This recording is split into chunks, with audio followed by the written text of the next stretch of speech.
நம்ம வீட்டுல இருக்கக்கூடிய இளைஞர்கள் கல்லூரிக்கு போய் படிக்கக்கூடிய அந்த நேரத்துல அவங்களுக்கு தமிழ் புதல்வன் என்ற அந்த திட்டத்தின் வழியாக விரைவில் அறிவிச்சிருக்காங்க. விரைவில் அவங்களுக்கும் ஒவ்வொரு மாசமும் 1000 ரூபாய், கல்லூரி படித்து முடிக்கும் வரை 1000 ரூபாய் வழங்கப்படும்.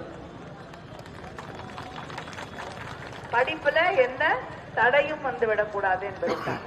அது மட்டும் இல்லாம வேலை கிடைக்கும். படிச்சு முடிச்சுட்டு மோடி ஒரு வருஷத்துக்கு 2 கோடி வேலை கொடுக்கறேன்னாரு. ஒரு வேலை கொடுக்கல. நம்ம ஆட்சியில அதுவும் நம்ம மாவட்டத்துக்கு வேலை வாய்ப்பை உருவாக்க வேண்டும் என்பதற்காக வின்பாஸ்ட் உலகத்திலேயே மிகப்பெரிய கார் கம்பெனி 16,000 கோடி முதலீடு நம்ம முதலமைச்சரே அடிக்கல் நாட்டியிருக்காங்க. நானே அந்த கார் கம்பெனிக்காரங்க கிட்ட பேசினேன். வேலை ஆரம்பிச்சிட்டாங்க. 15 மாசத்துல வேலை, அந்த கம்பெனி கட்டுற வேலை எல்லாம் நடந்து முடிஞ்சிடும்.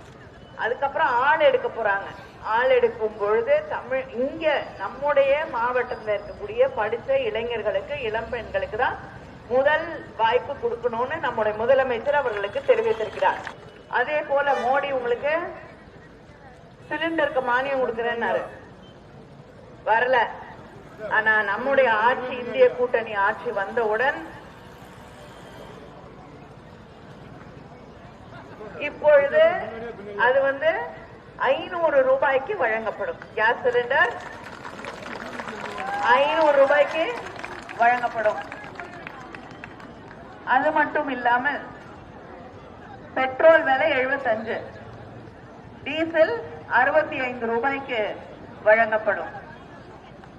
காங்கிரஸ் உடைய தேர்தல் அறிக்கையில அறிவித்திருக்கிறார்கள். ஏழ்மை நிலையில இருக்கக்கூடிய ஒரு குடும்பத்துல ஒரு பெண்ணுக்கு ஒரு ஆண்டுக்கு 1 லட்சம் ரூபாய் வழங்கப்படும் என்று அறிவித்திருக்கிறார்கள்.